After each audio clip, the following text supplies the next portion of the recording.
Good morning. My name is Alexander Armstead. I live in Las Vegas, Nevada, and I'm going for my private pilot's license. My presentation is on an in-flight emergency, and it was a very famous one. It was the F15 that lost a wing through a mid-air collision and lived to tell the tale. The background of the F15, excuse me, it was made from McDonnell Douglas, twin air, twin-tailed. That's kind of like how they know it. It's very maneuverable, extremely powerful, as they have some of the most extreme feats that they were able to provide. It took out a satellite. It was able to break all kind of records, and because of its thrust-to-weight ratio, it was an extremely powerful fighter aircraft. Also, another fun fact that it is never been shot down. If I'm not mistaken, it is 104-0 in air-to-air combat. It's has a redundancy system, so a lot of cables or turnbuckles, but there's two separate systems, electro and mechanical. With the newer ones, they have 15EXs that are coming out. They are all fly-by-wire, which make them extremely maneuverable and powerful. So when this incident happened, it happened on May 1st, 1983. It was in the Negev Desert in Israel as they were doing some training. It was part of the Israeli Air Force that they bought from the United States. I might butcher the name, but the pilots was Zivi Nadivi and Yohar Gal, if I'm not mistaken. And it was air combat training against some A4 Skyhawks. They're really old aircraft, but they do use them for a lot of like air-to-air or blue-on-blue type of missions. And right when this collision happened, it happened as they were doing some maneuvering. It got too close and clipped each other. This is the picture of the wing of the aircraft as it landed. As you can see here, that it's like right by the strake here, that it completely sheared off and didn't hit the horizontal stabilizer, which is pretty remarkable. And over in the right bottom corner there, it shows you like all the fuel on the ground and everything like that. My camera might be blocking it a little bit, but as you can see, it made it back to the ground after this crazy collision. This is also another picture of as he was flying, coming in as fast as he could to get down there, but that is a stable aircraft in flight.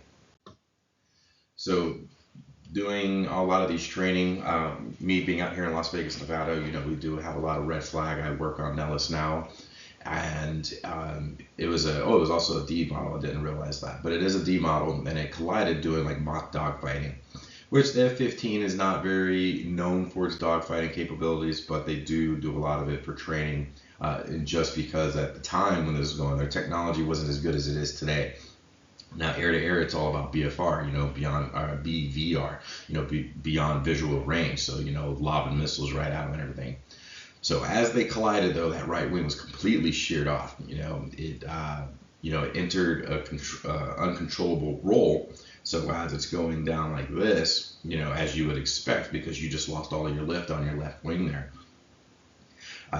So for the pilot, he was able to regain control using, thrust and the fuselage lift. So he was making the fuselage take the brunt of the force using the other wing, and he still had both of his horizontal stabilizers. And he was using split thrust. So without the wing and the lift on that side, he would use the left engine to produce more power to try to keep it stay streamlined and like that. And if it didn't work, then he would flip the thrust the other way and then make the right wing, or the wing that didn't shear off, to take most of the lift and everything. So basically coming in as a crab. What's remarkable of this too is when he landed, he was very unaware of how bad the damage was. It's pretty amazing. So yeah, like as I was saying, so he increased thrust to full afterburner to maintain that lift. I mean, keep all of the power in as fast as you can to try to keep it stable. He used the other flight controls using the elevators, rudders, and his differential thrust, as I mentioned earlier in the slide. Of course, he declared an emergency. He was like, hey, I went into uncontrollable roll. Something is really bad. I don't know what's going on here. I just need to get back as fast as possible. And he set his course back to their base that they launched out of. As you can see here, he said at the end, maintain a very high speed, so he can avoid that stall. And the whole time as he's flying in, he's making sure that he's not over any populated areas, but he was ready to eject if he absolutely had to and couldn't control the aircraft anymore. So when he landed at about over 250 knots. I mean, that is very, very fast, and you have to be very focused to be able to pull off this kind of feat. And for the F-15, as it says here, it's like that was twice the normal landing speed for an F-15. Um, and then when he landed too, so it's like, the arresting hook failed. And what usually happens, the reason why the arresting hook failed is because, one, he was coming in so fast, but as he sheared off that wing, any kind of hydraulics that might have been going through there, you might have lost hydraulic power. So if the arresting hook and the brakes were, tied into that system, it was very possible that that system just didn't have the pressure that it needed to actually function like it was going. So as it luckily came down to a stop, the ground crew recovered him and everything like that to go ahead and check on him. They noticed that that right wing was completely gone. During the post-flight, and I actually learned this when I was researching this. I knew about this accident, growing up, and then also being in the Air Force for 8 years. I didn't really realize that they actually put this aircraft back into service. So they repaired and returned it to service within months, which is an incredible feat.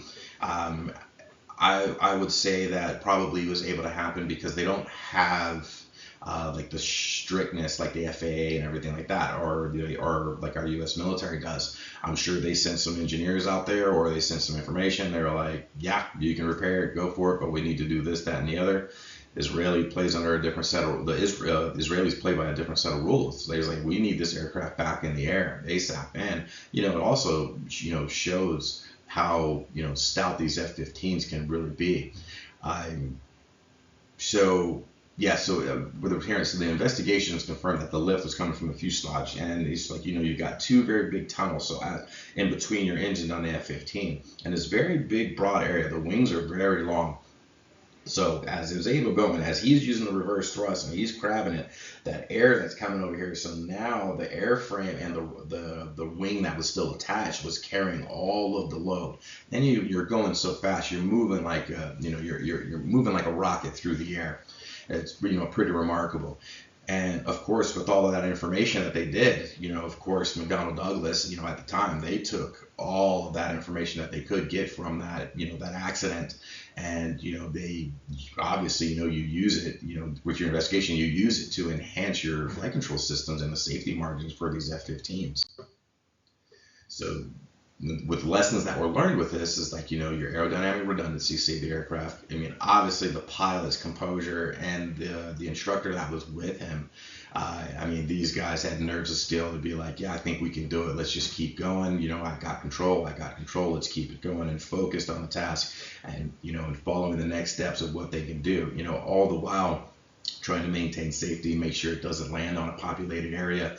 And it's just really remarkable how these pilots were able to pull this off, and, besides the resilience, the design, and then just the decision making that the pilots made, that they were gonna bring this aircraft back.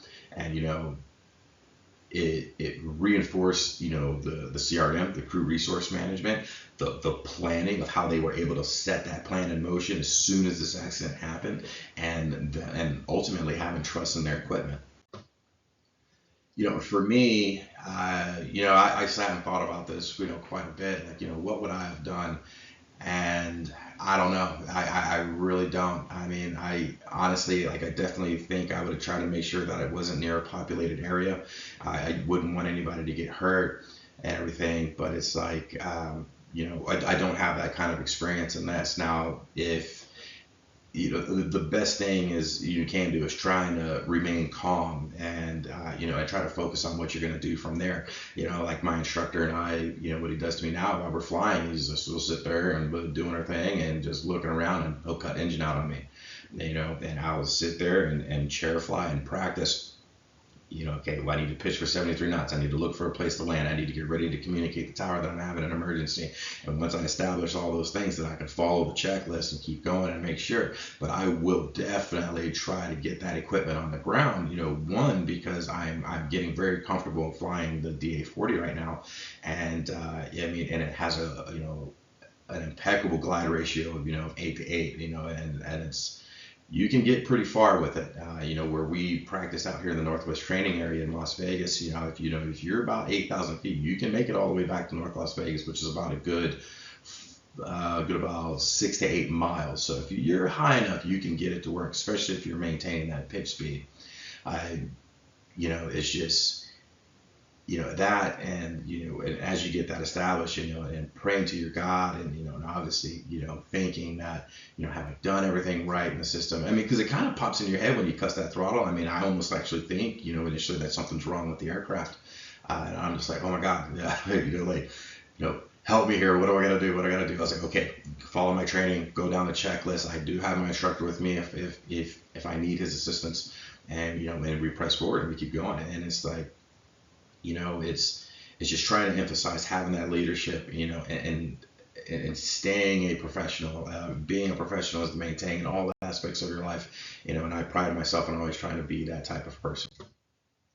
And these are my references if you guys need to take any of these down, and so you can look it up. But it's pretty easy. You can Google, F15 that lost its wing, and there is so much information about what happened.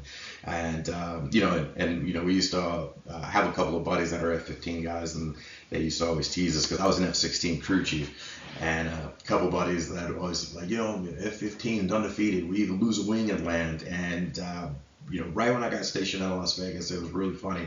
We had a couple of aircraft that were in Alaska, doing a I forgot what it's called.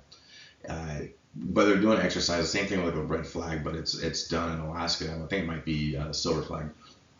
And an F-16, one of our F-16s collided with an F-15, and our F-16 made it back, but the F-15 didn't. And the main thing is, thankfully, all the pilots made it out alive. Nobody was hurt. Aircraft didn't hit the ground and hurt anybody on the ground. So after that happened, the jokes fly, right? So it was a really good time. It's stressful, especially when you're losing aircraft, especially when it comes to an F-16. There's only one engine. And F-15, you have that redundancy in there. One of the biggest things that they're talking about the F-35 right now is that they're actually thinking about making a newer version with 2 engines, just so, because this piece of equipment, for one, are remarkably expensive, and the value of the pilot, and the job that they have to do, and you want your equipment back because obviously you don't want it in the wrong hands. But yes, if you guys have any questions, please reach out to me. I'm really enjoying this course, and I enjoy doing this presentation because I would always like to talk about this accident. It's remarkable to see that it's able to happen this way, and it should just show that, you can do it too if you're ever in a sticky situation. It's just, follow your training, put your trust in the Lord, and call the tower, and they will try their best to get somebody there to help you and do what you need to do. Thank you so very much, and you'll have a wonderful day.